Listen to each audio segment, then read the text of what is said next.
नमस्कार मित्रों, आज की इस वीडियो में एक बार फिर से आप सभी का बहुत बहुत हार्दिक स्वागत है।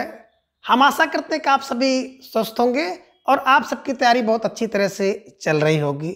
मित्रों, आज की इस प्रश्नोत्तरी में हम टॉपिक वार महत्वपूर्ण प्रश्नों को जो कि आपकी विगत परीक्षाओं में पूछे गए हैं, तो उन सभी प्रश्नों को हम लोग व्याख्यात्मक तरीके से हल करेंगे और उन्हें ट्रिक की सहायता से याद करने का भी प्रयास करेंगे। और इसके पूर्व हम लोगों ने देखा था हिंदी साहित्य के संपूर्ण इतिहास से कुल 18 जो महत्वपूर्ण प्रश्नोत्तरी है उसे हल किया है और हम आशा करते हैं कि उसके द्वारा आप लोगों की तैयारी बड़ी मजबूत हुई होगी और आपने अपनी तैयारी को परखा भी होगा। तो आज से हम लोग एक नई प्रश्नोत्तरी प्रारंभ कर रहे हैं जिसमें टॉपिक वार यानी कि एक टॉपिक से जो महत्वपूर्ण प्रश्न आपकी विगत परीक्षा में पूछे गए हैं, तो उन सभी प्रश्नों को व्याख्यात्मक तरीके से हम लोग हल करेंगे और उन्हें ट्रिक से भी याद करने का प्रयास करेंगे। और जो भाई बहन जो 18 प्रश्नोत्तरी हम लोगों ने पहले किया है नहीं देख पाए हैं, तो चैनल की प्लेलिस्ट से जाकर के वो देख सकते हैं। तो फिलहाल आज से जो हम लोगों का प्रश्नोत्तरी प्रारंभ होगी, इस प्रश्नोत्तरी में हम लोग टॉपिक वार 50 महत्वपूर्ण प्रश्न लेंगे जो कि पिछली परीक्षा में पूछे गए हैं, उन्हें व्याख्यात्मक तरीके से हल करेंगे और उसे ट्रिक की सहायता से याद करने का भी प्रयास करेंगे। तो आज की प्रश्नोत्तरी में काव्य शास्त्र से संबंधित कुल जो 50 महत्वपूर्ण प्रश्न जो कि आपकी विगत परीक्षा में पूछे गए हैं, उन्हें व्याख्यात्मक तरीके से हम लोग हल करेंगे और ट्रिक की सहायता से उन्हें याद करने का भी प्रयास करेंगे। तो जैसा कि स्क्रीन पर आप देख रहे हैं प्रश्न संख्या 1 कि अलंकार सिद्धांत के प्रवर्तक आचार्य थे। तो कहने का आशय है कि जो अलंकार सिद्धांत था उसके प्रवर्तक आचार्य कौन थे। विकल्प 1 की बात करें तो ए दंडी है, या फिर विकल्प बी भामा है, विकल्प सी उद्भट हैं, या फिर विकल्प डी राजशेखर हैं। तो बात करें तो आप बिल्कुल सही समझ रहे हैं कि अलंकार सिद्धांत के प्रवर्तक हैं भामा। और जब हम लोग काव्य शास्त्र पढ़ रहे थे तो मैंने बताया था बिल्कुल बहुत सही तरीके से कि काव्य अलंकार कौन, बोले काव्य अलंकार तो मामा क्या करते हैं, बोले सर काव्य का अलंकार करते हैं। कैसे करते हैं, अच्छे करते हैं। यानी कि जो भामा का जन्म समय है वो 6वीं शताब्दी है। काव्य अलंकार इनका ग्रंथ है, अलंकार सिद्धांत के प्रवर्तक हैं, ये ध्यान में रखिएगा। और इसके अलावा एक प्रश्न इनका और यही से बन जाता है कि इन्होंने काव्य के 10 गुण बताए हैं, ठीक है ना। तो मामा में 10 गुण हैं, अच्छे अलंकार करते हैं और अलंकार के सिद्धांत के प्रवर्तक हैं। तो प्रश्न संख्या 1 का विकल्प B Bhama is right answer. विकल्प 1 ए की बात करें तो दंडी जी के बारे में थोड़ी सी जानकारी ले लीजिएगा कि 7वीं सदी में इनका जन्म हुआ है, ठीक है ना।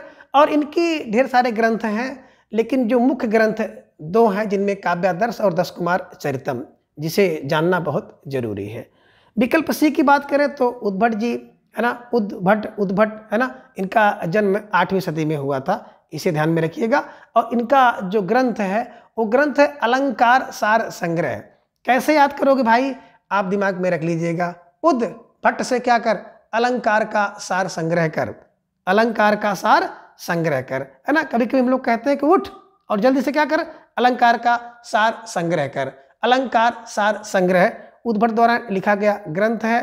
दंडी जान है, दंडी को दंडी मारिए यानी कि 10 कुमार चरितम और काव्यादर्श, ठीक है, ध्यान में रखिएगा। 7वीं सदी में इनका जन्म हुआ है, इसे ध्यान में रखिएगा, ठीक है ना। तो ये सब चीजें आपके दिमाग में रखने योग्य हैं।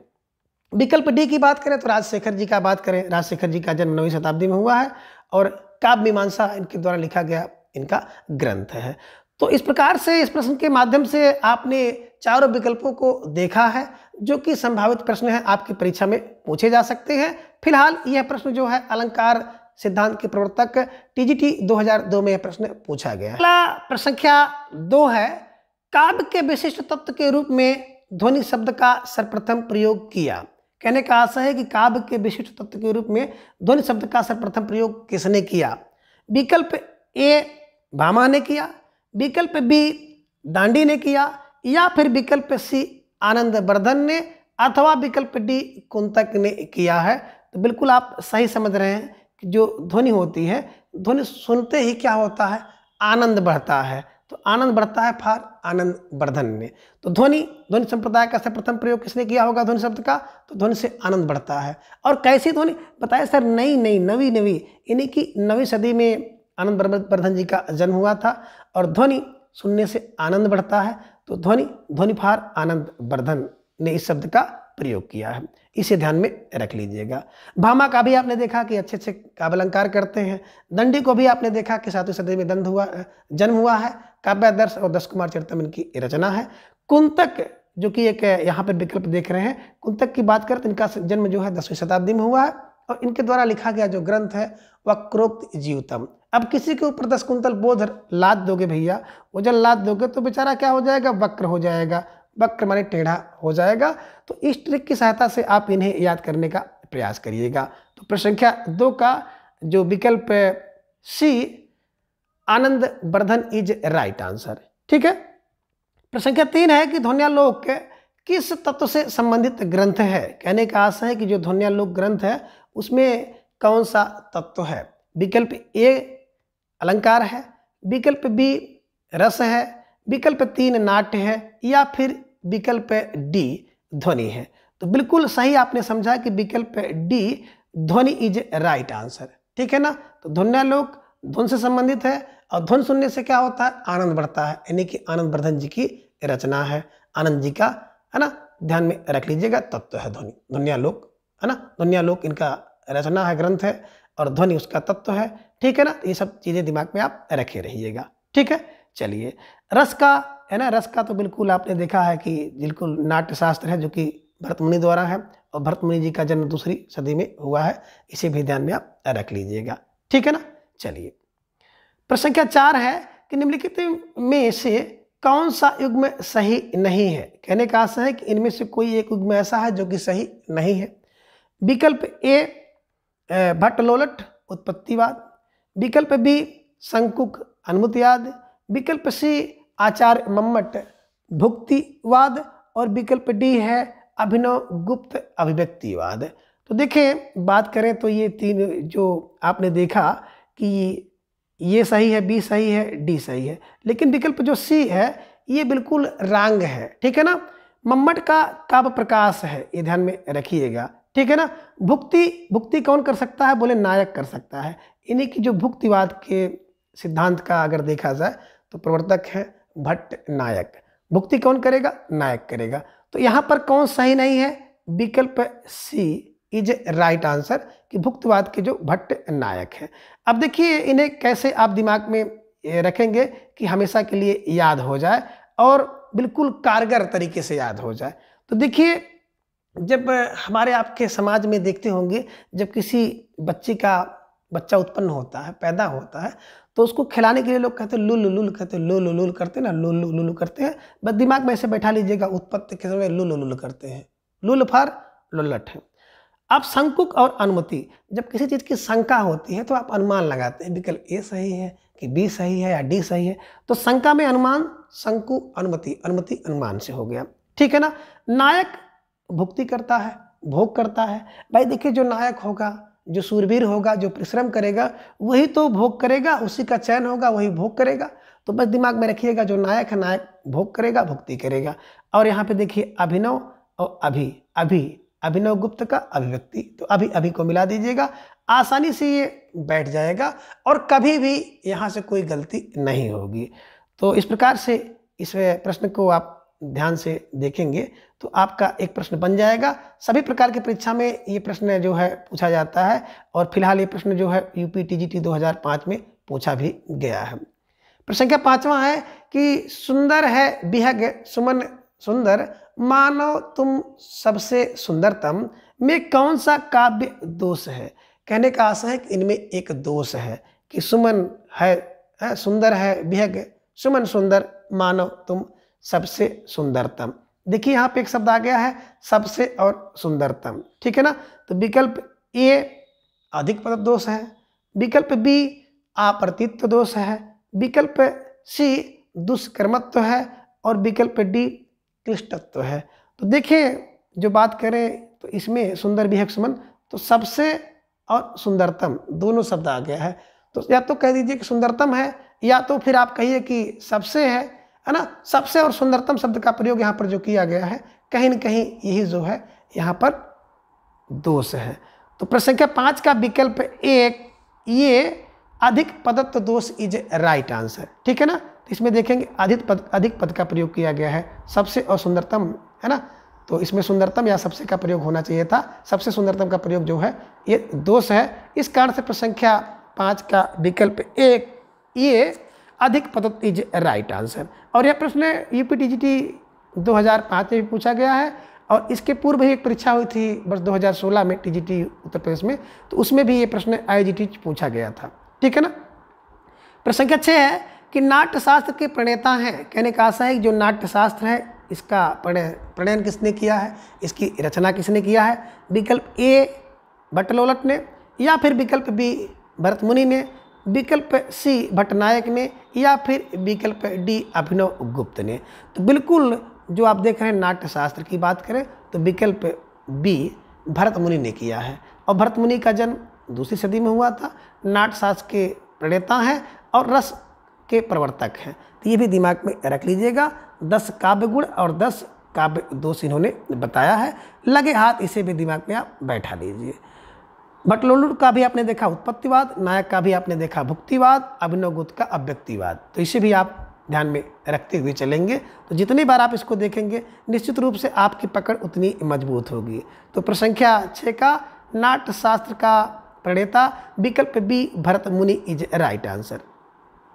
प्रश्न संख्या 7 है कि विभाव अनुभाव व्यभिचारी संयोगाद रस निष्पत्ति को प्रतिपादित किया है ना। कहने विभाव अनुभाव से संचारी भाव का जो संयोगाद रस की निष्पत्ति है इसको प्रतिपादित किसने किया है। विकल्प ए दंडी ने किया, या फिर विकल्प बी भरत मुनि ने किया, विकल्प सी वामन ने, या फिर विकल्प डी अभिनव गुप्त ने। तो बिल्कुल आप सही समझ रहे हैं, भरत मुनि जी ने किया है ना। 2वीं सदी में इनका जन्म हुआ है, भरत मुनि जी का नाट्यशास्त्र है। तो अपने नाट्यशास्त्र ग्रंथ में इन्होंने इसका प्रणयन किया है, इसका प्रतिपादन किया है कि विभाव अनुभाव और व्यभिचार संयोग भाग है ना। देखिए इसमें एक चीज़ आप देखेंगे, अस्थाई भाव की बात इसमें नहीं किया है। ठीक है ना। तो कभी कभी प्रश्न यही बन जाता है कि इसमें से कौन से तत्व की बात जो है भरत मुनि ने नहीं की है। अस्थाई भाव की बात नहीं किया है, विभाव की बात किया है, अनुभाव की बात किया है, संचारी भाव या व्यभिचारी भाव की बात इन्होंने किया है, लेकिन अस्थाई भाव की बात नहीं किया है। तो लगे हाथ इस प्रश्न को आप यहाँ पर इस तरह से भी आप देख लीजिएगा। ठीक है। चलिए आगे चलते हैं। प्रश्न संख्या 7 को हम लोग देखते हैं, 8 को देखते हैं कि कुबलयानंद के रचयिता हैं। कहने का आशा है कि ये जो ग्रंथ है कुबलयानंद इसकी रचना किसने की है। विकल्प ए भामा ने किया, विकल्प बी दांडी ने किया, विकल्प सी पंडित जगन्नाथ जी ने किया है, या फिर विकल्प डी अप्पय दीक्षित ने किया है। तो कैसे दिमाग में ये रखें कि याद हो जाए। देखिए कुबलयानंद, कुल आनंद कब होगा। बोले सर जब किसी को अप्पय का सेट मिल जाएगा। अप्पय फार अप्पय दीक्षित की रचना है। अप्पय यानी कि देखे होंगे ना, एक एप्पल का सेट मिलता है, तो बस कुल आनंद उनको मिल रहा है। बोले कुल आनंद क्यों मिला, बताए क्यों। क्योंकि उनको क्या मिल गया, एप्पल का सेट मिल गया। एप्पल फार अप्पय दीक्षित की रचना है, इसे ध्यान में रखिएगा। इनके अलावा इनकी एक रचना है चित्रमीमांसा, और एक रचना और इनकी मिलती है वृत्त वार्तिक, इसे भी ध्यान में रखिएगा। और अप्पय दीक्षित का जो जन्म समय है वो 17वीं शताब्दी है, इसे भी ध्यान में आप रखिएगा। दक्षिण भारत में हुआ था और स्थान का नाम था पेन्नगोड में इनका जन्म हुआ था, ये दिमाग में रखिएगा। अब देखिए एक रचना इसी रचना से मिलती जुलती है जिसका नाम है कुबलय माला। अब देखिए कुबलय माला और कुबलयानंद है ना, कुबलय माला कुबलय यामा उसका नाम है। तो कुबलय यामा कुबलय माला या कुबलयानंद को कैसे दिमाग में रखेंगे। तो देखिए आनंद कब होगा, बिल्कुल कुबलय आनंद कुल आनंद होगा जब एप्पल का सेट मिलेगा। अब कुबलय माला जो है अद्यतन सूर्य की रचना है। अद्यतन सूर्य माला जो होती है ना वो तन पे रखी जाती है, तन फार अद्यतन सूर्य की है। तो ध्यान में रख लीजिएगा, कभी कभी ये प्रश्न आ जाते हैं और विकल्प में दोनों दे दिया जाता है। तो अगर आप उसको थोड़ा सा दिमाग में नहीं बैठाए रहते हैं तो वहाँ पे भटकाव हो जाता है और आप भटक सकते हैं। तो ध्यान में रखिएगा कि कुबलयानंद अप्पय दीक्षित की है और कुबलय यामा जो रचना है अद्यतन सूर्य की है। यामा को माला कर लीजिएगा, माला जो है तन पे रखी जाती है, इस क्लूज की सहायता से आप इसे आसानी से बैठा सकते हैं। भामा का भी आपने देखा अलंकार है ना, तो यहाँ पर काव्य अलंकार देखा। दंडी का 10 कुमार चरितम और काव्य आदर्श आपने देखा। पंडित राज जगन्नाथ, अब देखिए पंडित राज, इनका नाम था जगन्नाथ। अब पंडित राज की उपाधि इन्हें किसने दिया है, ये भी ध्यान में रखिएगा। तो जिसके आश्रय में रहे होंगे वही दिया होगा। तो ये शाहजहाँ के आश्रय में रहते थे, तो शाहजहाँ ने इन्हें पंडित राज की उपाधि दिया है। ध्यान रखिएगा, कभी कभी ये प्रश्न परीक्षा में पूछ लेता है। और इन्होंने शाहजहाँ की प्रशंसा में रस गंगाधर नामक एक रचना भी लिखी है, तो इसे भी ध्यान में रखिएगा। 17वीं शताब्दी में इनका जन्म हुआ था, भामा का 6वीं शताब्दी में, दंडी का 7वीं में और अप्पय दीक्षित का 17वीं शताब्दी में जन्म हुआ है। तो बिल्कुल दिमाग में बैठा लीजिएगा। फिलहाल प्रश्न संख्या 8 का विकल्प D Appaya Dikshit is right answer. ठीक है।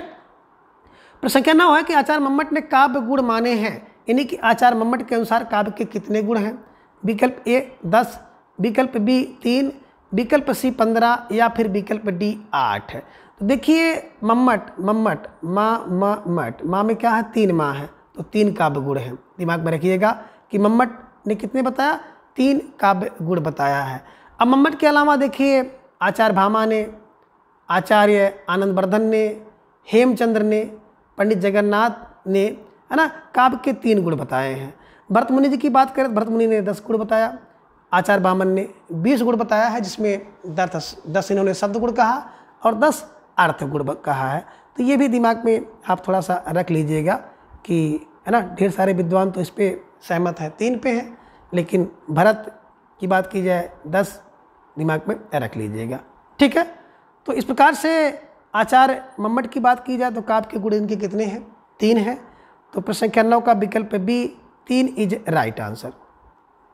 प्रश्न संख्या 10 है कि ना कांतम अपि निभूषणम विभाति बनिता मुखम, यह अभिमत है। कहने का आशय है कि ना कांतम अपि निभूषणम विभाति बनिता मुखम, यह मत किसका है।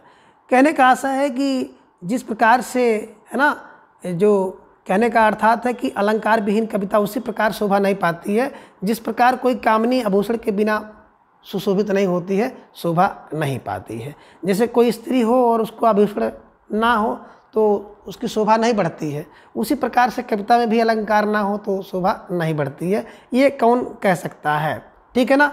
विकल्प ए आचार्य उद्रट, विकल्प बी पीयूष बरसी जयदेव, या फिर विकल्प सी आचार्य भामा, या विकल्प डी आचार्य मम्मट। तो बिल्कुल सही समझ रहे हैं, मामा कह सकते हैं, भामा कह सकते हैं, क्योंकि ये अच्छे अच्छे काव्य अलंकार करते थे। ठीक है ना, तो इसे दिमाग में रख लीजिएगा। इसीलिए कह रहे हैं कि अलंकार के बिना जैसे स्त्री शोभा नहीं पा सकती है, वैसे कविता भी शोभा नहीं पाएगी। तो प्रश्न संख्या 10 का विकल्प सी आचार्य भामा इज राइट आंसर। प्रश्न संख्या 11 है कि शब्द की वह शक्ति जिससे वाच्यार्थ प्रकट होता है, शब्द की वह शक्ति जिससे वाच्यार्थ का प्रकट होता है वह कहलाती है। विकल्प ए लक्षणा, विकल्प 2 व्यंजना, विकल्प सी शब्द शक्ति और विकल्प डी है अभिधा। तो देखिए कह रहे हैं कि ए बी सी डी, है ना, तो वह शक्ति जो वाच्यार्थ यानी कि जैसे बोला जाए उसका अर्थ उसी प्रकार से ले लिया जाए, है ना। तो बिल्कुल जैसे बोलते हैं, जो बोल रहे हैं उसका अर्थ सुनने वाला वही ले, तो बिल्कुल अभिधा है। तो प्रश्न संख्या 11 का विकल्प डी अभिधा इज राइट आंसर। प्रश्न संख्या 12 है कि सही युग में चिन्हित कीजिए। कहने का आशय कि इनमें से एक युग में सही है, बाकी शेष जो है सही नहीं है। तो जो सही युग में है उसको चिन्हित करना है। विकल्प ए की बात करें तो वैदर्भी का जो माधुर्य गुण होता है बिल्कुल सही है। विकल्प बी गौड़ी का माधुर्य नहीं बल्कि ओज होता है, तो ये तो विकल्प गलत हो गया। विकल्प सी पांचाली का ओज नहीं होता है बल्कि प्रसाद होता है। विकल्प डी गौड़ी का ओज होता है। तो बिल्कुल इनमें अगर देखेंगे तो विकल्प ए वैदर्भी, है ना, वैदर्भी किसका, वैदर्भी के माधुर्य गुण होता है। तो विकल्प ए केवल सही है, बाकी सभी जो है सही नहीं है। तो दिमाग में बैठा लीजिएगा, वैदर्भी माधुर होती है, गौड़ी बड़ी ओज या तेज होती है, पांचाली बिल्कुल प्रसाद गुण होता है। तो दिमाग में रखिएगा, यहाँ से प्रश्न पूछा जाता है। और वैदर्भी की बात करें तो वैदर्भी का जो गुण माधुर्य है ये किस में होगा, बोले जितने श्रृंगार रस वाले होंगे सब में माधुर गुण होगा और रीति वैदर्भी होगी। जितने भी वीर रस वाले होंगे तो वीर रस वाले में गुण की बात करें तो गुण होगा ओज, और रीति होगी गौड़ी, और जितने भी अन्य होंगे सब में क्या होगा, बिल्कुल प्रसाद गुण होगा और पांचाली रीति होगी। तो इसे भी ध्यान में रखिएगा, ठीक है ना। तो प्रश्न संख्या 12 का विकल्प ए वैदर्भी इज राइट आंसर। प्रश्न संख्या 13 है कि निरख सखी ये खंजन आए, फेरे उन मेरे रंजन ने, नयन इधर मन भाए। इन पंक्तियों में कौन सा गुण है? कहने का आशा है कि ये जो पंक्ति आप देख रहे हैं इसमें कौन सा काव्य गुण है। अब विकल्प ए कह रहे हैं कि ओज गुण है, विकल्प बी कह रहे हैं माधुर गुण है, विकल्प सी कह रहे हैं प्रसाद गुण है, या विकल्प डी इनमें से कोई गुण नहीं है। तो देखिए बिल्कुल निरख सखिए खंजन आए, सबसे पहले तो बात करिए कि इसकी पंक्तियां हैं, तो बिल्कुल दिमाग में रखिए मैथिली शरण गुप्त की पंक्तियां हैं। इसमें रस कौन सा हो सकता है? बिल्कुल श्रृंगार रस हो सकता है, और श्रृंगार रस होगा तो भैया गुण कौन सा होगा? माधुर्य होगा। अब गुण माधुर्य होगा तो रीति कौन सी होगी? बिल्कुल कौन सी रीति होगी? अभी आपने देखा है माधुर्य गुण में वैदर्भी रीति होगी, तो इसे ध्यान में आप रख लीजिएगा, ठीक है। तो प्रश्न संख्या 13 का विकल्प बी माधुर्य गुण इज राइट आंसर, ठीक है। आगे है प्रश्न संख्या 14, काव्य का वह गुण जो चित्त में तेज और स्फूर्ति का संचार करता है, कौन सा गुण कहलाता है? यानी कि काव्य का ऐसा गुण जो चित्त में स्फूर्ति और तेज का संचार कर दे, वो कौन सा गुण कहलाता है? विकल्प ए कह रहे हैं कि ओज गुण होगा, विकल्प बी माधुर गुण होगा, विकल्प सी प्रसाद गुण, या विकल्प डी इनमें से कोई नहीं। तो कह रहे हैं कि काव्य का वह गुण जो चित्त में तेज और स्फूर्ति का संचार करता है। बिल्कुल सही समझ रहे हैं, विकल्प ए ओज गुण होगा। अब ओज गुण है तो रस कौन सा होगा? बी रस होगा। अब बी रस है, ओज गुण है, तो गौड़ी रीति कौन सी होगी? बताए सर, रीति गौड़ी रीति होगी। तो ये सब दिमाग में रख लीजिएगा। और ओज गुण में देखेंगे टाठा डा और पाफा बा आदि कठोर बड़ जो है प्रयोग देखने में मिलता है, इसे भी ध्यान में आप रखिएगा। तो प्रश्न संख्या 14 का विकल्प ए ओज गुण इज राइट आंसर। प्रश्न संख्या 15 है कि तरु रिपु रिपु उधर देख के बिरहीन ती अकुलाय में कौन सा काव्य दोष है? कि तरु रिपु रिपु उधर देख के बिरहीन ती अकुलाय में कौन सा दोष है? विकल्प ए चित्त संस्कृत, विकल्प बी न्यून पदत्व, विकल्प सी अधिक पदत्व, या फिर विकल्प डी क्लिष्टत्व दोष है। तो बिल्कुल आप सही समझ रहे हैं कि प्रश्न संख्या 15 का जो दोष है वो क्लिष्टत्व दोष है। जैसे कोई पंक्ति आप देखें, अगर इसका अर्थ आप सही से नहीं निकाल पा रहे हैं तो जान जाइए कि उसमें क्लिष्टत्व दोष है। अब क्लिष्टत्व दोष इसलिए है कि इसमें ढेर सारे नियम का प्रयोग होता है ना। इसका अर्थ जब आप जानेंगे तभी इसका अर्थ निकाल लेंगे। तो देखें, जैसे तरु रिपु, तरु माने होता है वृक्ष का, रिपु रिपु माने शत्रु कौन होगा? अब वृक्ष का जो शत्रु होता है वो होता है अग्नि। अग्नि रिपु, अग्नि का रिपु जो होता है वो जल होता है ना। अब जल को धारण करने वाला कौन होता है? बादल। तो वही कह रहे हैं, बादल को देख करके बिरहिनी, बिरहनी प्रिय, प्रिय माने पत्नी, स्त्री, प्रिया, नायिका, अकुलाय माने व्याकुल होती है, परेशान होती है, ठीक है ना। अब इस अर्थ को आसानी से निकलेगा नहीं। अब आसानी से नहीं निकलेगा तो व्याकरणिक नियमों का प्रयोग करना पड़ेगा, है ना। काव्य के नियमों को जानना पड़ेगा। तो काव्य का नियम नहीं जानेंगे, है ना, तो इसको आप नहीं हल कर पाएंगे। तो इसका मतलब है इसमें क्लिष्टत्व दोष है। अब न्यून पदत्व में क्या होता है कि पद कम होते हैं। चित्त संस्कृत में क्या होता है? व्याकरणिक नियमों का जो है बिल्कुल प्रयोग गलत तरीके से होता है। अधिक पदत्व में भी आपने देखा कि अनावश्यक पदों का प्रयोग होता है। तो इसे भी आप ध्यान में रखते हुए चलिएगा। प्रश्न संख्या 15 का विकल्प डी क्लिष्टत्व दोष इज राइट आंसर। और यह प्रश्न टीजीटी 2009 में पूछा गया है, ठीक है। प्रश्न संख्या 16 है कि दंडी के काव्य शास्त्री ग्रंथ का नाम है, यानी कि दंडी ने एक काव्य शास्त्री ग्रंथ लिखा है, उसका नाम क्या है? विकल्प ए कह रहे प्रतिदर्श नाम है, विकल्प 2 काव्य शास्त्र नाम है, विकल्प 3 काव्य दर्श है, या विकल्प डी भाव दर्श है। तो बिल्कुल जो दंडी ने काव्य शास्त्री ग्रंथ लिखा है उसका नाम है काव्य दर्श। तो विकल्प सी इज राइट आंसर। इसके अलावा दंडी ने कुछ और भी ग्रंथ लिखे हैं जिन्हें आपको थोड़ा सा जान लेना जरूरी होता है। काव्य दर्श आपने देखा ही है ना, दस कुमार चरितम है, अवंत सुंदरी कथा है, कला परिच्छेद है, और संधान काव्य विशेष है, ठीक है ना। इसकी ट्रिक हम लोग बनाए थे कि 10 दंडी 2 छंद छेद, 10 दंडी 2 छंद छेद। अब 10 फार है ना दस कुमार चरितम, 10 फार काव्यादर्श, दंडी फार दंडी की रचना है, दरी फार अवंत सुंदरी, 2 संधान और छेद माने कला परिच्छेद, इनके द्वारा लिखी गई काव्य ग्रंथ है, इनके द्वारा लिखी गई रचनाएं हैं। इस क्लू की सहायता से हम लोग इसको याद किए थे, ठीक है ना। 10 दंडी द्विछंद छेद। प्रश्न संख्या 17 है, शब्दार्थों सहितो काव्यम परिभाषा किनके द्वारा दी गई है? यानी कि शब्द अर्थ सहित काव्य होता है, ये परिभाषा किसने दिया होगा? विकल्प ए आचार्य दंडी ने दिया, विकल्प बी आचार्य रुद्रट ने, विकल्प सी आचार्य भामा ने, या फिर विकल्प डी है आचार्य विश्वनाथ ने। तो अभी आपने देखा था कि ये भामा है, जन्म कब हुआ? 6ठी सदी में हुआ। ग्रंथ क्या है? काव्य अलंकार है, ठीक है ना। तो अब भामा अच्छे काव्य अलंकार करते थे, अलंकार के प्रवर्तक भी हैं। तो इन्होंने क्या कहा कि शब्दार्थों सहितो काव्यम, है ना। मामा ने क्या बताया? काव्य का परिभाषा बताया, काव्य का गुण बताया, काव्य के लक्षण बताया, क्या कि शब्दार्थों सहितो काव्यम। अब शब्द अर्थ सहित कौन? बोले शब्द अर्थ सहित काव्य कौन करता है? बोले सर मामा करते हैं, मामा फॉर भामा, है ना। शब्द अर्थ सहित काव्य, शब्द अर्थ सहित काव्य मामा, शब्द अर्थ सहित काव्य मामा करते हैं। बस दिमाग में रख लीजिए, मामा फॉर भामा। तो प्रश्न संख्या 17 का विकल्प सी भामा इज राइट आंसर, ठीक है। प्रश्न संख्या 18 है कि दृश्य काव्य की विधा है ना। कहने का आशा है कि इनमें से एक काव्य ऐसा है कि जो दृश्य है, दृश्य माने जिसे देखा जाता है। विकल्प ए नाटक, विकल्प बी निबंध, विकल्प सी उपन्यास और विकल्प डी है गीत काव्य। तो देखिए इनमें देखने वाला बिल्कुल विकल्प ए नाटक को आप देखते हैं, निबंध पढ़ते हैं, उपन्यास पढ़ते हैं और गीत को सुनते या गाते हैं, ठीक है ना। तो प्रश्न संख्या 18 का विकल्प ए नाटक इज राइट आंसर। प्रश्न संख्या 19 है कि रससूत्र की अनुमितवादी व्याख्या करने वाले आचार्य हैं। यानी कि रससूत्र में जो अनुमितवादी है उसकी व्याख्या किसने की है? अब विकल्प ए कह रहे हैं भट्टनायक ने किया, विकल्प बी अभिनव गुप्त ने किया है, विकल्प सी की बात करें तो लोलट ने किया है, या फिर विकल्प डी शंकुक ने किया है।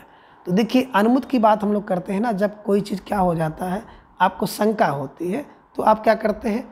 अनुमान करते हैं, अनुमान लगाते हैं। बस शंकु अनु, शंका अनुमान, शंका अनुमान। तो शंकु का अनुमति है, इसे दिमाग में बैठा लीजिएगा और आसानी से याद कर लीजिएगा। तो प्रश्न संख्या 19 का विकल्प डी शंकु की राइट आंसर। प्रश्न संख्या 20 है कि अनुभाव के कितने भेद होते हैं? यानी कि अनुभाव कितने हैं? विकल्प ए 2 है, विकल्प बी 3 है, विकल्प सी 4 होते हैं, या फिर विकल्प डी 6 होते हैं। तो देखिए मित्रों, फिलहाल यहाँ पर अगर देखा जाए अनुभाव की संख्या या अनुभाव के भेद, तो विकल्प ए अनुभाव के 2 भेद हैं। अब 2 भेद आप देख रहे हैं, कायिक और सात्विक है, ठीक है ना। कौन से? बोले सर एक कायिक है, दूसरा सात्विक है। लेकिन इसके अलावा भानुदत्त ने 4 माना है, भानुदत्त ने। इन्होंने तीसरा जो है इसका भेद बताया कि मानसिक, और इसी मानसिक को हम लोग कहते हैं वाचिक, ठीक है ना। और चौथा बताया आहार्या, ठीक है ना। अब देखिए जो कायिक है, कायिक माने होता है शारीरिक, है ना। अनुभाव माने क्या होता है? भाव के बाद जो भाव आए उसे कहते हैं अनुभाव। जैसे परशुराम जी के अंदर जब भाव जागृत होता है ना, क्या रुद्रस क्रोध आता है, तो क्या करते हैं उसके बाद क्या होता है? उसके बाद बिल्कुल कायिक अनुभाव के अंतर्गत उन्होंने क्या किया? बिल्कुल फरसा उठा लिया, ठीक है ना। सात्विक में जो 8 होते हैं, है ना, शरीर लाल हो गया, है ना, बिल्कुल रोए खड़े हो गए, है ना। और बात किया जाए मानसिक या वाचिक में, तो आप शब्द बोलने लगते हैं, रे निप्रबालक, है ना, इस तरह से रे हरे दुष्ट, इस टाइप का जो शब्द बोलता है ये मानसिक या वाचिक हो जाता है।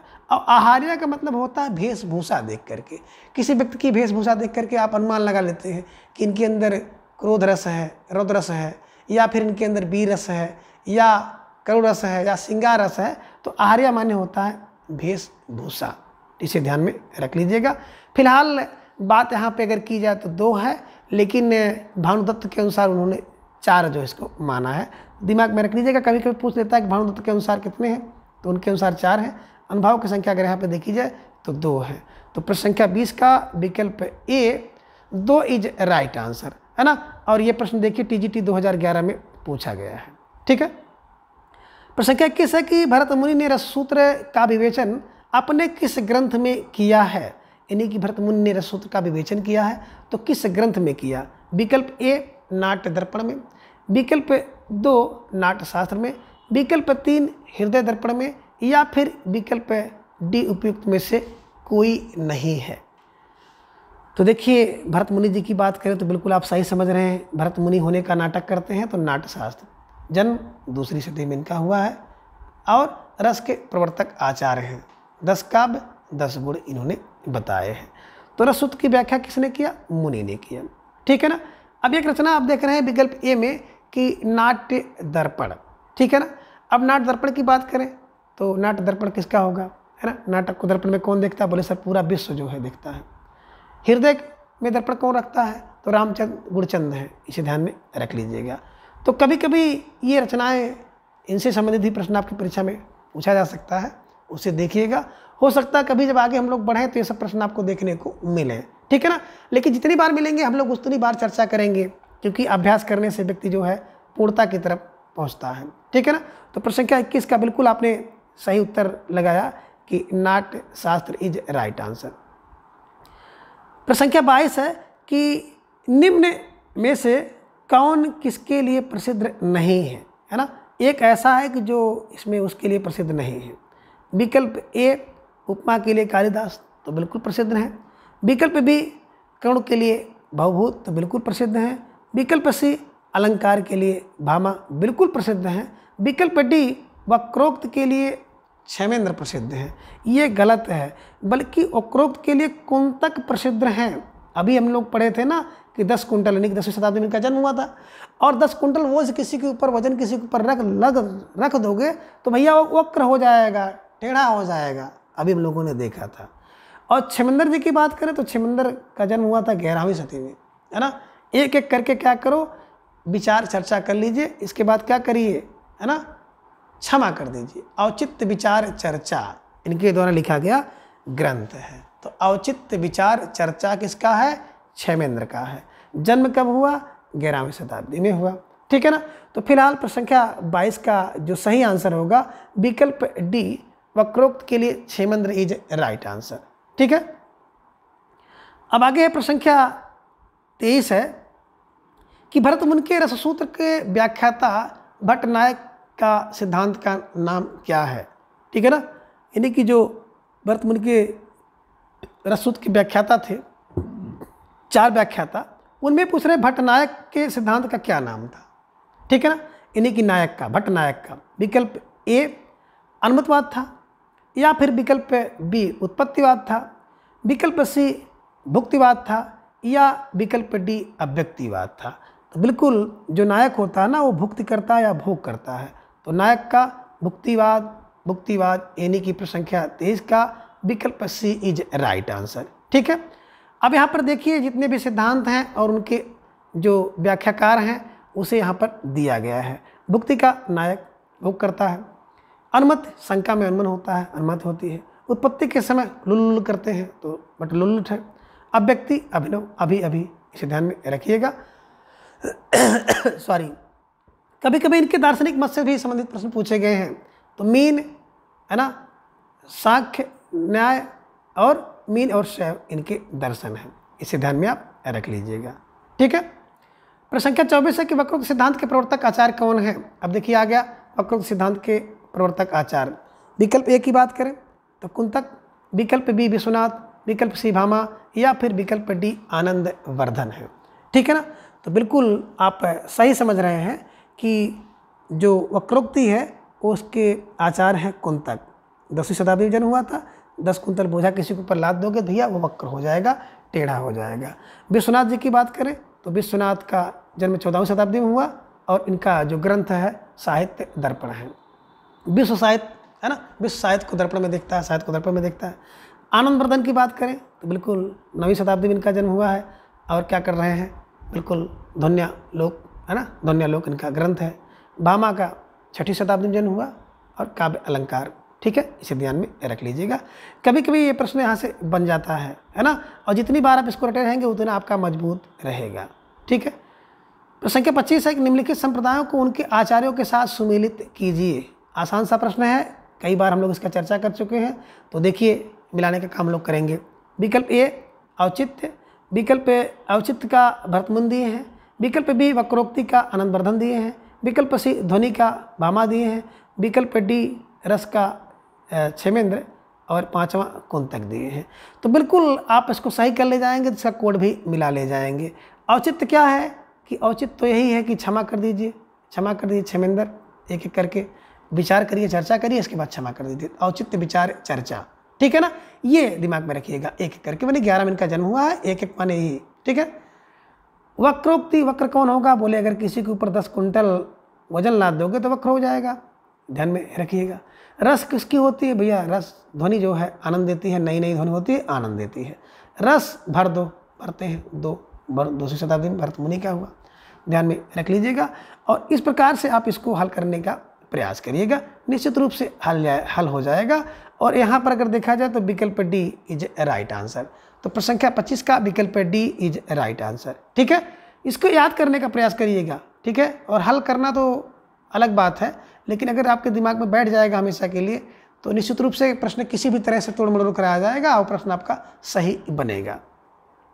प्रश्न संख्या 26 है कि प्रतिभा का संबंध किससे है। विकल्प ए काव्य हेतु से, विकल्प बी काव्य स्वरूप से, विकल्प सी काव्य प्रयोजन से, या फिर विकल्प डी काव्य लक्षण से। तो देखिए जो प्रतिभा होती है वो काव्य के हेतु से संबंधित है। तो प्रश्न संख्या 26 का विकल्प ए काव्य हेतु इज राइट आंसर, ठीक है। चलिए प्रश्न संख्या 27 है कथा वस्तु को प्रधान फल की प्राप्ति की ओर अग्रसर कराने वाले चमत्कारपूर्ण अंश को अर्थ प्रकृति कहा जाता है। इन 5 अर्थ प्रकृति का सही क्रम क्या है। तो जो 5 जो अर्थ प्रकृति है उनका क्रम क्या है।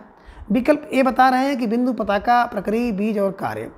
विकल्प बी बता रहे हैं पताका, बीज, बिंदु, कार्य और प्रक्रिया। विकल्प सी बता रहे हैं कि बीज, बिंदु, प्रक्रिया, पताका और कार्य। लेकिन विकल्प डी है कि बीज, बिंदु, पताका, प्रक्रिया और कार्य, ठीक है ना।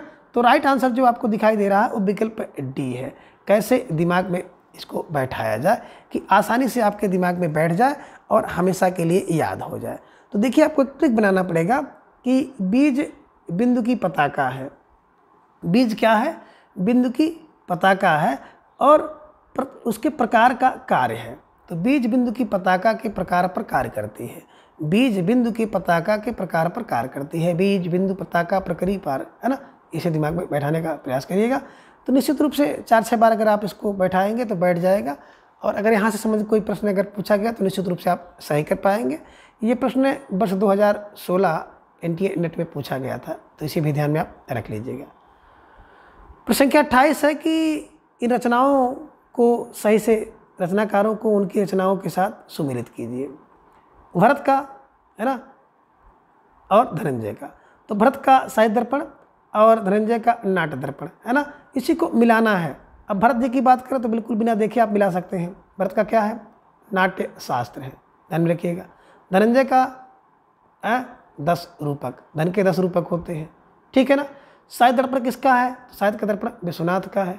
नाट्य दर्पण किसका है, तो नाट्य दर्पण आप जाने रामचंद्र गुणचंद का है। इसे ध्यान में आप रख लीजिएगा क्योंकि अभी आप देखेंगे इसको बिल्कुल आगे। देखिए सागर नंदी है, तो सागर नंदी जी की बात करें तो सागर नंदी जो है क्या है, बिल्कुल नाटक लक्षण के रत्न कोश है। रामचंद्र गुणचंद को अभी हम लोगों ने वहाँ पे चर्चा किया है, तो ठीक है ना। तो प्रश्न संख्या जो है आपने देखा कि 28 के अनुसार विकल्प ए इज राइट आंसर। अब ए में क्या व्याख्या दी गई है, बिल्कुल देख सकते हैं। नाटशास्त्र, जैसा कि अभी हमने बताया कि नाटशास्त्र, है ना, नाटक में भरते हैं 2 रस, है ना, रस के प्रवर्तक है, दूसरी शताब्दी में जन्म हुआ है, भरत है, नाटशास्त्र इनका ग्रंथ है, ठीक है ना। धन के 10 रूपक इनके द्वारा लिखा गया है, धनंजय, ध्यान में रखिएगा। नाटक रत्नकोश है, दिमाग में रखिएगा। सागर नदी क्या है, नाटक रत्नकोश है। नाट्य दर्पण, नाटक को दर्पण में कौन देखेगा, रामचंद्र गुणचंद, है ना। और साहित्य दर्पण पूरा विश्व देखता है, 14वीं शताब्दी में, ध्यान में रख लीजिएगा, ठीक है। तो इसे दिमाग में बैठाने का प्रयास करिएगा, कभी कभी प्रश्न परीक्षा में पूछा जा सकता है, ठीक है। प्रश्न संख्या 29 है कि अर्थोपक्षेपक के कितने प्रकार हैं, यानी कि अर्थोपक्षेपक के कितने प्रकार हैं। उपक्षेपक के कितने प्रकार हैं। विकल्प ए 5, विकल्प बी 6, विकल्प सी 7 या फिर विकल्प डी 8 है। तो अर्थ उपक्षेपक यानी कि देखिए छेपक तो 5 यानी कि विकल्प ए। जैसे दिमाग में आएगा अर्थ उपक्षेपक उपक्षेपक वैसे दिमाग में रखिएगा 5 5 5, ठीक है ना, दिमाग में बैठाने का प्रयास करिएगा। तो प्रश्न संख्या 29 का विकल्प ए 5 इज राइट आंसर, ठीक है।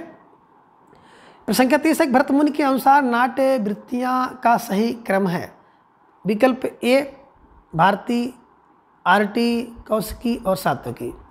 विकल्प बी सात्विकी, कौशिकी, भारती, आर्भटी। विकल्प सी भारती है, सात्विकी है, कौशिकी है, आर्भटी है। और विकल्प डी है आर्भटी, कौशिकी, सात्विकी और भारती। तो बिल्कुल विकल्प सी भारती, सात्विकी, कौशिकी और आर्भटी, है ना। तो कैसे दिमाग में रखेंगे कि प्रश्न संख्या 30 का विकल्प सी इज राइट आंसर। तो देखिए एक ट्रिक बनाना है कि जो भारती होती हैं वो सत्वती होती हैं, तो भारती सत्वती होती है, तो भारती सत्वती होती है और सत्वती की हम लोग आरती उतारते हैं, आरटी आरटी। जो आर्भटी है इसको आरती कर लीजिएगा, है ना। बस दिमाग में बैठाइएगा कि भारती सती होती हैं तो सती की आरती, भारती सती, सती को आरती, भारती सती, सती को आरती। बस दिमाग में बैठाने का प्रयास करिएगा। भारती, सतवती, है ना, कौशिकी और आर्भटी, आर्भटी माने आरती। तो भारती सती की आरती उतारते हैं, ऐसे क्लू बनाने का प्रयास करिएगा, आसानी से बैठ जाएगा, ठीक है। तो प्रश्न संख्या 30 का विकल्प सी इज राइट आंसर। प्रश्न संख्या 31 है कि निम्नलिखित उक्तियों को उनके आचार्यों के साथ सुमिलित कीजिए। यानी कि एक तरफ उक्ति आप देख रहे हैं और दूसरी तरफ उनके आचार्य हैं, उसको मिलाना है। विकल्प ये है शब्दार्थों सहितो काव्यम। किससे मिलाएंगे? बिल्कुल सही आपने समझा कि मामा, मामा क्या करते हैं कि शब्द अर्थ सहित काव्य करते हैं। विकल्प 2 वाक्यम रसात्मकम काव्यम। तो भैया वाक्य रसात्मक काव्य तो पूरा विश्व पढ़ता है, पूरा विश्व क्या करता है, वाक्य रसात्मक काव्य पढ़ेगा। विश्व विश्वम, वाक्यम विश्वम, वाक्यम विश्वम, ऐसे दिमाग में बैठाने का प्रयास करिएगा। रमणीय प्रतिपादक है शब्द है, हमने बताया था जब भी मैं इसी क्लास लिया था काव्य शास्त्र के, तो बिल्कुल आप जाके देख सकते हैं कि बिल्कुल किस तरह से हमने लिया है ना।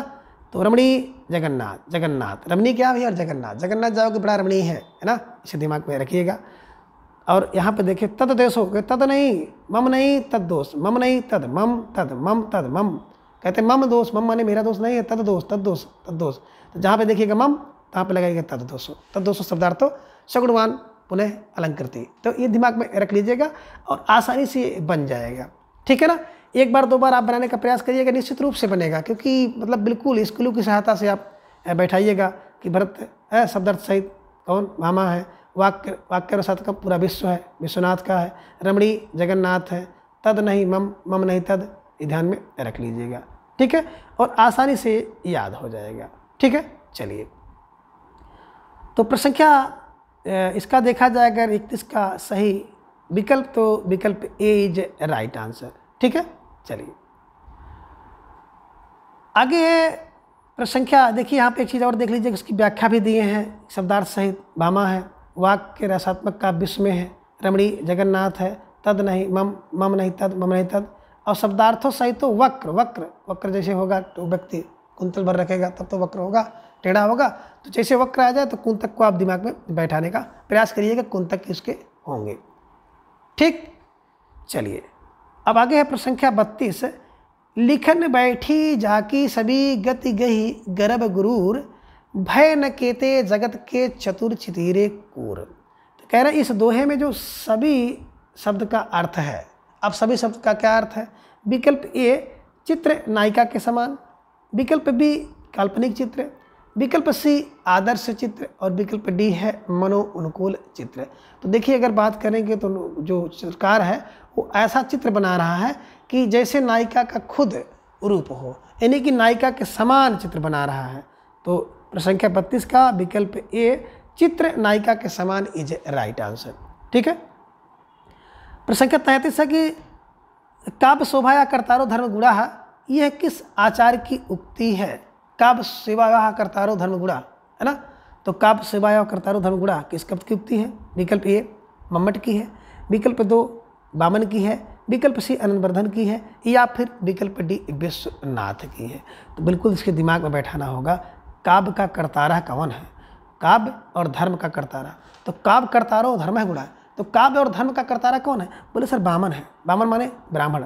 ऐसे दिमाग में बैठाने का प्रयास करिएगा कि काव्य शोभा या करतारो, तो काव्य का करतारो, धर्म का गुण का करतारो कौन है? बोले सर वामन, वामन फॉर वामन है। तो प्रश्न संख्या 33 का विकल्प B Vaman is right answer. ठीक है, आगे है प्रश्न संख्या, यहाँ पे थोड़ा सा और देख लीजिएगा, व्याख्या है। काव्य शोभा या करतारो, धर्म गुण वामन, वामन काव्य करता है। सुख दुख, सुख दुखात्मक एक और रस है। अब देखिए सुख और दुख क्या है? विश्व में है, तो विश्वनाथ की है। सुख दुख विश्व में है, कभी दुख है फिर सुख है, फिर दुख है फिर सुख है ना? तो कौन सुख दुख कहाँ? बोले सर विश्व में। तो सुख दुख जैसे देखिएगा दिमाग में रखिएगा, विश्वनाथ का है। तद दोषो, अभी हमने बताया था, तद नहीं मम, मम मम नहीं तद, मम नहीं तद, मम दोषो नहीं तद दोषो, उसका दोषो। आपको कोई कहेगा कि आपका दोष, आप नहीं कहते होंगे, कहते मम नहीं तद दोष है, उसका दोष है। और सा हृदय हृदय आह्लादम, अब सा हृदय हृदय आह्लाद, हृदय आह्लाद क्या होगा? बोले आनंद वर्धन से, जब आनंद बढ़ेगा तो हृदय हृदय आह्लादित हो जाएगा।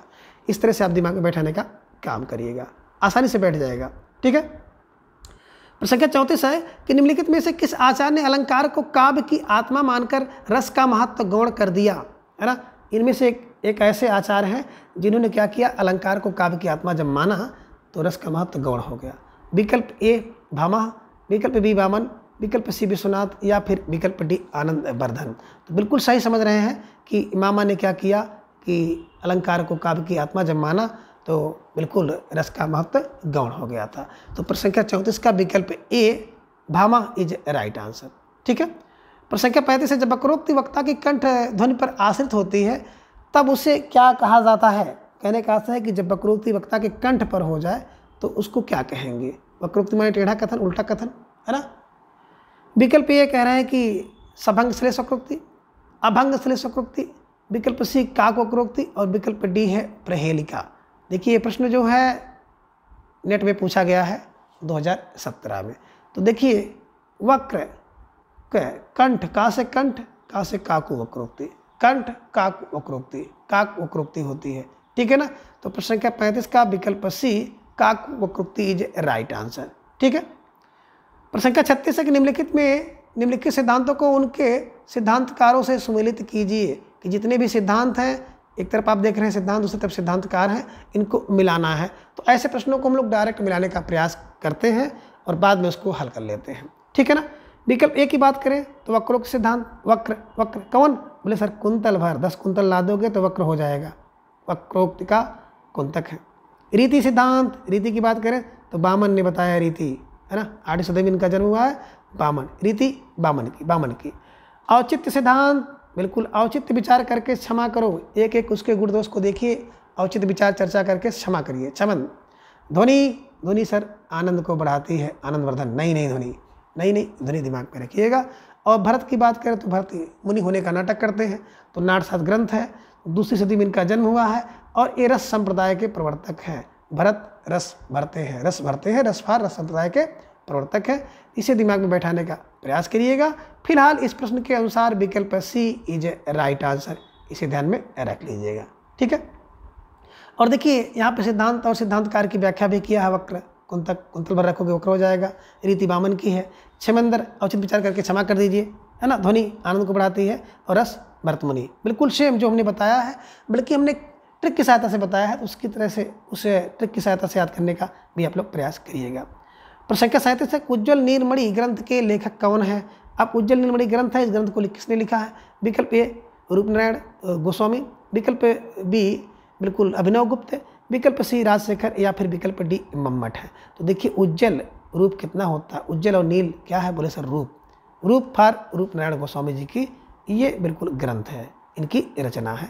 तो उज्ज्वल नील रूप होता है, रूप फार रूपनारायण गोस्वामी जी की रचना है। ठीक है, यहाँ पर भी देख सकते हैं उज्ज्वल नील की बात करते हैं, रूपनारायण गोस्वामी का है। काव्य प्रकाश, काव्य का प्रकाश मम्मट, मम काव्य प्रकाश, काव्य प्रकाश किसके बोले? मम 1/11 में, है ना? काव्य मीमांसा शेखर की है। तंत्रालोक की बात करते हैं, अभिनव, है ना? अभिनव गुप्त का तंत्रालोक। अभिनव लोक क्या हो गया? बोले अभिनव में क्या हो गया? तंत्रालोक हो गया, तंत्रालोक हो गया, अभिनव में गुप्त हो गया। ठीक है, इसे दिमाग में रखिएगा। जो तंत्र मंत्र थे ना, अब अभिनव में गुप्त हो गए, तंत्र मंत्र खत्म हो गया, अभिनव में गुप्त हो गए। ठीक है, ऐसे बैठाने का प्रयास करिएगा। प्रश्न संख्या 38 तक अव्यक्तवाद के प्रवर्तक हैं, है ना? विकल्प ए शंकुक, विकल्प बी अभिनव गुप्त, विकल्प सी भट्टलोलट, और विकल्प डी है आनंद वर्धन। तो देखो अभिव्यक्ति की बात करते हैं, अभिव्यक्ति फॉर अभिनवगुप्त, अभी अभी अभिनव अभिगुप्त, है ना। शंकुक की शंका होगी तो अनुमतिवाद होगा। लोलुट भट्ट लोलट उत्पत्तिवाद होगा। आनंद वर्धन, है ना, बिल्कुल आपने देखा आनंद वर्धन ध्वनि ध्वनि सिद्धांत के प्रवर्तक हैं। तो इस तरह से आप आसानी से इन्हें याद कर सकते हैं। तो प्रश्न संख्या 38 की बात की जाए तो विकल्प बी अभिनव गुप्त इज राइट आंसर। प्रश्न संख्या 39 है कि रस सूत्र की व्याख्याकारों का सही अनुक्रम क्या है। विकल्प ए भट्ट लोलट, शंकुक, भट्टनायक, अभिनव गुप्त। बिल्कुल एकदम अगर देखा जाए तो परफेक्ट है, ठीक है ना। विकल्प 2 शंकुक, लोलट, नायक, अभिनव गुप्त। विकल्प सी अभिनव, शंकुक, लोलट और भट्टनायक। विकल्प डी भट्ट लोलट, भट्टनायक, शंकुक और अभिनव गुप्त। तो बिल्कुल कह रहे हैं कि सही अनुक्रम यही है। सबसे पहले उत्पत्तिवाद भट्ट लोलट का, उत्पत्ति लोलट कर दें। शंकुक अनुमतिवाद, बिल्कुल अनुमतिवाद। नायक भुक्तिवाद या भोगवाद भट्टनायक का। अभिनव गुप्त का अभिव्यक्तिवाद, ठीक है ना। तो प्रश्न संख्या 39 का विकल्प ए इज राइट आंसर, ठीक है। प्रश्न संख्या 40 है कि अपभ्रंश शब्द का सर्वप्रथम प्रयोग किसने किया। विकल्प ए भरतमुनि ने किया, विकल्प बी पतंजलि ने, विकल्प सी राजशेखर या फिर विकल्प डी भामा ने किया है। तो दिमाग में रख लीजिएगा, अपभ्रंश शब्द का सर्वप्रथम प्रयोग जो है भामा ने किया है। और यह प्रश्न जो है दिसंबर 2005 में यूजीसी नेट के पेपर में पूछा गया था, ठीक है। तो प्रश्न संख्या 40 का विकल्प D Bhama is right answer. आगे प्रश्न संख्या 41 है कि व्यंजना शक्ति का कार्य क्या है, यानी कि व्यंजना शक्ति कौन सा कार्य करती है। विकल्प ए जो मूल्य अर्थ को व्यक्त करना, विकल्प बी प्रयोजन को व्यक्त करना, विकल्प सी मुख्यार्थ की व्याख्या करना और विकल्प डी है मुख्यार्थ में छिपे अकथित अर्थ को व्यक्त करना। तो बिल्कुल व्यंजना का मतलब ही होता है कि जो मुख्यार्थ है, मुख्य अर्थ में, है ना, मुख्यार्थ में छिपा हुआ अकथित अर्थ है जिसे नहीं कहा जा रहा है, उसको प्रकट करना ही व्यंजना है। तो प्रश्न संख्या 41 का विकल्प डी इज राइट आंसर, ठीक है। प्रश्न संख्या 42 है कि इन सिद्धांतों को उनके आचार्यों के साथ सुमेलित कीजिए। एक तरफ सिद्धांत आप देख रहे हैं, दूसरी तरफ आचार देख रहे हैं। अब उत्पत्ति की बात करें, उत्पत्ति के समय क्या होगा, बिल्कुल आपने देखा था अभी, लुल होगा, लोलट है, भट्ट लोलट। अनुमति कब होगी, जब शंका होगा, शंकुक हो गए। अभिव्यक्ति अभिनव गुप्त हो गए। भुक्ति कौन करेगा, नायक करेगा, नायक पर भट्टनायक। तो ये ध्यान में रख लीजिएगा और आसानी से इसे याद कर सकते हैं, ठीक है ना। तो प्रश्न संख्या 42 की बात करते हैं तो फिलहाल विकल्प सी को मिलाएंगे तो देखो उसी पाएगा। तो विकल्प सी इज राइट आंसर, ठीक है। देखिए यहाँ पर बिल्कुल आपको बताया भी गया है, उसी रूप में आप इसको देख सकते हैं। प्रश्न संख्या 43 है कि रुद्रट वक्रोक्त को शब्द अलंकार मानते हैं, इसे अर्थालंकार किसने माना है। यानी कि जो रुद्रट है वो वक्रोक्त को शब्द अलंकार के अंतर्गत रखते हैं, लेकिन अर्थालंकार कौन मान रहा है। विकल्प एक दंडी मानते हैं ये, विकल्प बी क्षेमेंद्र मानते हैं, विकल्प सी वामन या फिर विकल्प डी आनंद वर्धन मानते हैं। तो बिल्कुल आपने सही समझा कि रुद्रट का वक्रोक्ति शब्दालंकार है, तो दंडी ने उसको अर्थालंकार माना है ना। दंड किसको, अर्थ का दंड लगाते हैं हम लोग ना, है ना। कभी कभी कोई व्यक्ति बदमाशी करता, कुछ करता, उसके ऊपर अर्थ का दंड लगा दिया जाता है। अर्थ फॉर अर्था दिमाग में रख लीजिएगा और आसानी से इसको याद करने का प्रयास करिएगा, ठीक है। तो प्रश्न संख्या 43 का विकल्प ए दंडी इज राइट आंसर। प्रश्न संख्या 44 है कि इनमें से कौन भरत मुनि के रस सूत्र का व्याख्याकार है ना। एक जो इसमें व्याख्याकार हैं जिन्होंने भरत मुनि के रस सूत्र का व्याख्या किया है, बाकी 3 नहीं हैं। विकल्प ए की बात करें तो मम्मट, विकल्प बी भट्ट लोलट, विकल्प सी भामा या फिर विकल्प डी क्षेमेंद्र। तो बिल्कुल सही समझ रहे हैं। प्रश्न संख्या 44 में अगर व्याख्याकार की बात करें तो भट्ट लोलट है और इनका उत्पत्तिवाद है। मामट का काव्य प्रकाश है, दिमाग में रखिएगा, 11वीं शताब्दी में इनका जन्म हुआ है। भामा का काव्य अलंकार है, 6वीं शताब्दी में जन्म हुआ है। क्षेमेंद्र की बात करें तो बिल्कुल आप सही समझ रहे हैं कि क्षेमेंद्र का 11वीं शताब्दी में जन्म हुआ है और औचित्य विचार चर्चा इनके द्वारा, है ना, बिल्कुल लिखा गया ग्रंथ है। अब आगे देखें, अगर बात करते हैं भरत मुनि का संप्रदाय तो बिल्कुल रस संप्रदाय है। भट्ट लोलट का भी आपने देखा व्याख्याकार है, शंकुक व्याख्याकार है, नायक व्याख्याकार है, ये सब हम लोगों ने देखा भी। प्रश्न संख्या 45 है काव्य शास्त्र के इन ग्रंथों के रचनाकारों का जो नाम है उसे सम्मिलित कीजिए। तो बिल्कुल एक ही बात करें, ध्वन्यालोक, है ना, आनंद बढ़ता है। 9वीं शताब्दी जन्म हुआ। सात को दर्पण में पूरा विश्व देखता है। विश्वभार आचार्य विश्वनाथ 14वीं शताब्दी में जन्म हुआ। रस गंगाधर पंडित जगन्नाथ और शाहजहां ने इनको रस गंगाधर की पंडित राज की उपाधि दिया था, ठीक है ना। और इसी रस गंगाधर में इन्होंने शाहजहां के बारे में वर्णन किया है, उसकी प्रशंसा की है। काव्य प्रकाश मम्मट का, काव्य मम मम मम काव्य मम। तो इस तरह से इसे दिमाग में रख सकते हैं। और विकल्प B is a right answer. तो प्रश्न संख्या 45 का विकल्प बी सही होगा। इसे भी आप ध्यान में रख सकते हैं, ठीक है ना। यहाँ पे आप उसको देख सकते हैं व्याख्यात्मक रूप से भी कि ध्वन्यालोक की बात करें, ध्वनि नई नहीं होती है, आनंद बढ़ाती है। साहित्य के दर्पण पूरा विश्व देखता है। रस गंगाधर 17वीं शताब्दी पंडित राज का, है ना, शाहजहां ने इनको पंडित राज की उपाधि दी थी। और रस गंगाधर में इन्होंने क्या किया है, खूब वर्णन किया है, प्रशंसा किसकी, शाहजहां की। तो काव्य प्रकाश की बात करते हैं, है ना, 12वीं शताब्दी में जन्म हुआ है आचार्य मम्मट का। काव्य मीमांसा राजशेखर की 9वीं शताब्दी में इनका जन्म हुआ है, ठीक है। तो प्रश्न संख्या 46 है कि अनुमतिवाद की अवधारणा किसकी है ना। विकल्प ए भट्टनायक की, विकल्प बी विश्वनाथ की, विकल्प सी लुल्लट की, विकल्प सी शंकुत की। तो दिमाग में रखिएगा, अनुमान कब करेंगे, जब शंका होगी। तो शंकुफार अनुमत, है ना। तो प्रश्न संख्या 46 का विकल्प डी शंकु की राइट आंसर, ठीक है। इसे दिमाग में बैठा लीजिएगा। अब यहाँ पे देखिए कुछ व्याख्या दिया गया उस प्रश्न से संबंधित कि अनुमति की बात करते हैं तो शंका शंकुक, भोग नायक करेगा भट्टनायक, उत्पत्ति के समय लुल्लुल होगा तो भट्टलुल्लट, अभिव्यक्ति अभिनव गुप्त का होगा, रस सिद्धांत भरत मुनि, साधारणीकरण नायक का साधारणीकरण, ध्वनि सिद्धांत आनंद वर्धन का है। और आनंद वर्धन का जन्म जो है 9वीं शताब्दी में हुआ है। इसे भी आप ध्यान में रखिएगा, ठीक है। अब प्रश्न संख्या 47 है कि निम्नलिखित में से कौन सा गुण काव्य गुण, कौन सा काव्य गुण नहीं है। इनमें से काव्य गुण नहीं है। तो देखिए श्लेष है, माधुरी है ना, विकल्प सी की बात करें शक्ति है, या फिर विकल्प डी समाधि है। तो देखिए जो शक्ति होता है ना, विकल्प सी, और संख्या 47 का विकल्प सी शक्ति इज राइट आंसर। शक्ति कोई काव्य गुण नहीं होता है। तो प्रश्न संख्या 47 का विकल्प सी शक्ति इज राइट आंसर, ठीक है। आगे है प्रश्न संख्या 48 की भक्ति को रस रूप में प्रतिष्ठित करने वाले आचार्य हैं। विकल्प ए मधुसूदन सरस्वती, विकल्प बी जीव गोस्वामी, विकल्प सी वल्लभाचार्य और विकल्प डी है रूप गोस्वामी। बिल्कुल अगर बात करें भक्ति को रस के रूप में तो बिल्कुल रूप नारायण गोस्वामी जी ने स्वीकार किया है। इन्हीं की प्रतिष्ठित करने वाले हैं रूप गोस्वामी। तो प्रश्न संख्या 48 का विकल्प डी इज राइट आंसर, ठीक है। प्रश्न संख्या 49 है कि पाणिनि ने किस ग्रंथ के द्वारा भाषा को एक रूपता देने का प्रयास किया है ना। किस ग्रंथ द्वारा भाषा को रूपता देने का प्रयास किया गया है। तो विकल्प ए महाभाष्य, विकल्प बी अष्टाध्यायी, विकल्प सी योग वशिष्ठ और विकल्प डी है बृहस्पति नीत सार। तो पाणिनि का जो ग्रंथ है बिल्कुल आप सही समझ रहे हैं, विकल्प B Ashtadhyayi is right answer, ठीक है। प्रश्न संख्या 50 है कि निम्नलिखित काव्य लक्षणों को उनके आचार्यों के नाम के साथ सुमेलित कीजिए। बहुत सही प्रश्न है और ये प्रश्न कभी कभी तोड़ कर आ जाता है। अब देखिए शब्दार्थों सहित हो, शब्दार्थ सहित काव्य मामा करते हैं तब 200, है ना, मम नहीं तब 200 मम्मट का हो गया।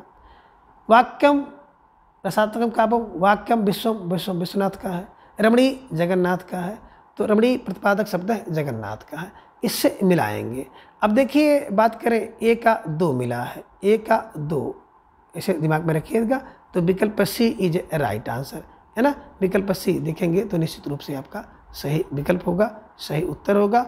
और इसकी व्याख्या भी आप यहाँ पर देख सकते हैं कि शब्दार्थों सहित काव्य भामा का है, तद दोष मम नहीं तद दोष है, रसात्मक विश्वम रमणी जगन्नाथ 17वीं शताब्दी में, आनंद 9वीं शताब्दी में। ये भी दिमाग में रख लीजिएगा। और इनके जन्म काल की बात करें तो भामा का 6वीं शताब्दी में, मम्मट का 11वीं में, विश्वनाथ का 14वीं में, जगन्नाथ का 17वीं में, आनंद का 9वीं शताब्दी में जन्म हुआ है। ये सब बिल्कुल जितने भी ग्रंथ हैं इनका रचना काल है और इनके कुछ सिद्धांत हैं, उसे भी बिल्कुल आप लोग देख लीजिएगा। और काव्य शास्त्र जो प्रश्न होते हैं इसी तरह से बनते हैं। और ये सारे प्रश्न जो हम लोगों ने भी देखा है किसी न किसी परीक्षा में पूछा गया है। तो आज की इस वीडियो में बस इतना। अगली वीडियो में फिर हम इसी तरह से कापशास्त्र से संबंधित 50 प्रश्न लेकर उपस्थित होंगे। तब तक के लिए धन्यवाद, नमस्कार, बाय।